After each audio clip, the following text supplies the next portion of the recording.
Hello friends, मैं सलोनी आप सभी का अपने यूट्यूब चैनल पर स्वागत करती हूं। आज हम देखेंगे 25 अगस्त की शिक्षा जगत की मुख्य खबरों के बारे में। अनलॉक 4 में भी स्कूल खुलने की संभावना नहीं। 1 सितंबर से शुरू हो रहे अनलॉक 4 में भी स्कूल और कॉलेज खुलने की संभावना नहीं है। बार बार संचालकों को भी काउंटर पर शराब बेचने की अनुमति दी जा सकती है, लेकिन यह इजाज़त ग्राहकों द्वारा उसे घर ले जाने के लिए होगी। अब तक बार खोलने की अनुमति नहीं दी गई है। अधिकारियों ने सोमवार को यह जानकारी दी है। उन्होंने बताया कि तत्काल स्कूल और कॉलेज नहीं खोले जाएंगे, लेकिन इस पर गहन विचार विमर्श चल रहा है कि विश्वविद्यालय, आईआईटी और आईआईएम जैसे उच्च शिक्षण संस्थानों को खोलने की अनुमति दी जाए या नहीं। अधिकारी ने बताया कि सिनेमाघर खोलने की अनुमति की संभावना भी कम ही है, क्योंकि फिल्मकारों या सिनेमाघर मालिकों के लिए एक दूसरे से दूरी के नियम का अनुपालन करते हुए काम करना व्यावहारिक नहीं होगा। हालांकि 1 सितंबर से मेट्रो सेवा शुरू हो सकती है। बिना प्रवेश परीक्षा प्रबंधन कोर्स में दाखिला ले सकेंगे। अखिल भारतीय तकनीकी शिक्षा परिषद ने एमबीए व पीजीडीएम कोर्स करने के इच्छुक छात्रों को राहत देते हुए बिना प्रवेश परीक्षा के भी दाखिला की अनुमति प्रदान की है। हालांकि यह सुविधा सिर्फ बची सीटों पर ही लागू होगी और सत्र 2020-21 के लिए होगी।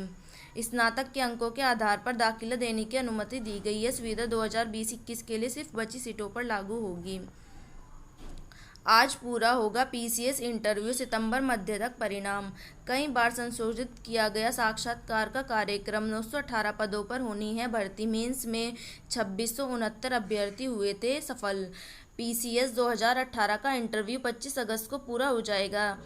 सितंबर के मध्य तक पीसीएस का अंतिम चयन परिणाम जारी होने की उम्मीद है। पीसीएस के 988 पदों पर भर्ती के लिए इंटरव्यू की प्रक्रिया 15 जुलाई से शुरू हुई थी। कोविड-19 और प्रत्येक शनिवार व रविवार को लॉकडाउन होने के कारण उत्तर प्रदेश लोक सेवा आयोग को साक्षात्कार के कार्यक्रम में कई बार संशोधन करना पड़ा। एआरओ परीक्षा 1 सप्ताह के लिए टली। अब 13 की जगह 20 सितंबर को होगी प्रारंभिक परीक्षा।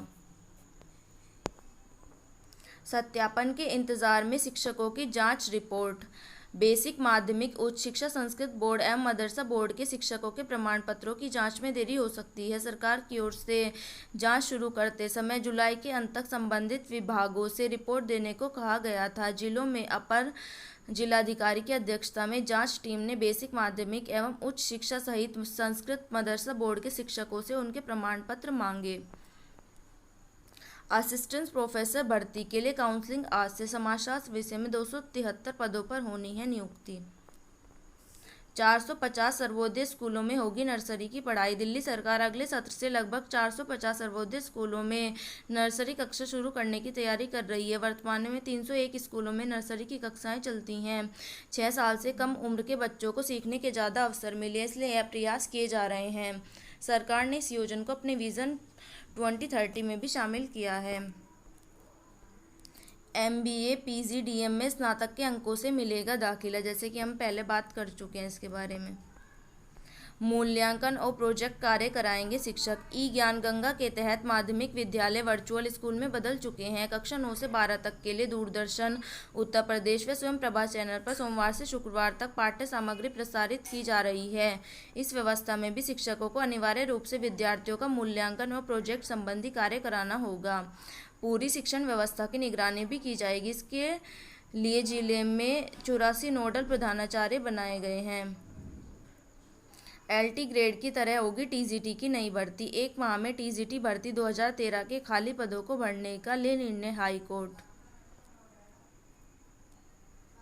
दिल्ली विश्वविद्यालय के कई कॉलेजों में दाखिले में रियायत मिलने से छात्राओं का प्रवेश प्रतिशत बढ़ेगा। 18 कॉलेज छात्राओं को दाखिले में छूट देंगे। इन कॉलेजों की लिस्ट दी गई है कि कौन से कॉलेज छूट देंगे। यहाँ पर कुछ बच्चे कक्षा में और कुछ बच्चे ऑनलाइन के साथ स्कूलों को खोला जा सकता है। समग्र विकास के लिए जरूरी है योजना। हाइब्रिड शेड्यूल के साथ खुल सकते हैं स्कूल।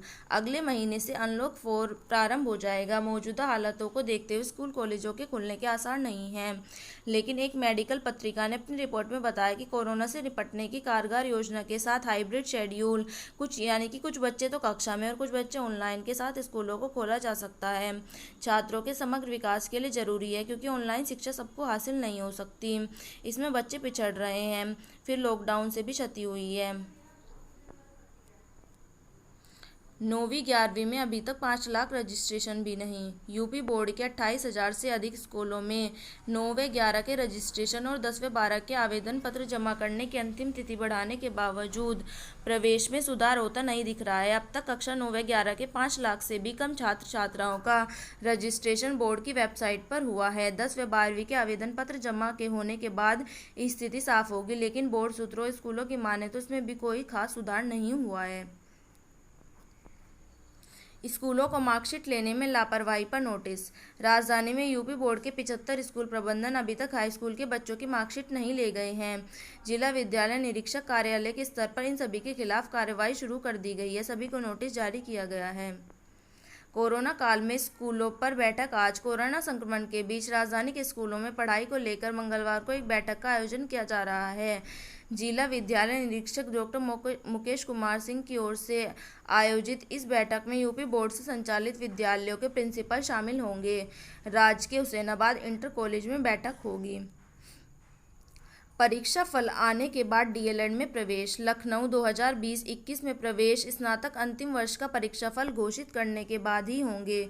इस संबंध में आदेश जारी कर दिया गया है। डीएलएड में स्नातक की डिग्री रखने वाले ही आवेदन के पात्र होते हैं, लिहाजा शासन पर यह निर्णय लिया गया है। परीक्षा नियामक प्राधिकारी ने जुलाई में ही प्रस्ताव भेजकर डीएलएड में प्रवेश के लिए अनुमति मांगी थी। प्रदेश में डीएलएड की 2 लाख से ज़्यादा सीटें हैं। बीएड की प्रवेश परीक्षा के बाद डीएलएड कोर्स चला रहे कॉलेज सत्र शुरू करने के लिए डीएलएड में प्रवेश के लिए दबाव बना रहे थे। तो ये थी आज की शिक्षा जगत की मुख्य खबरें। शिक्षा जगत की मुख्य खबरों से जुड़ने के लिए मेरे चैनल को सब्सक्राइब करना न भूलें। धन्यवाद।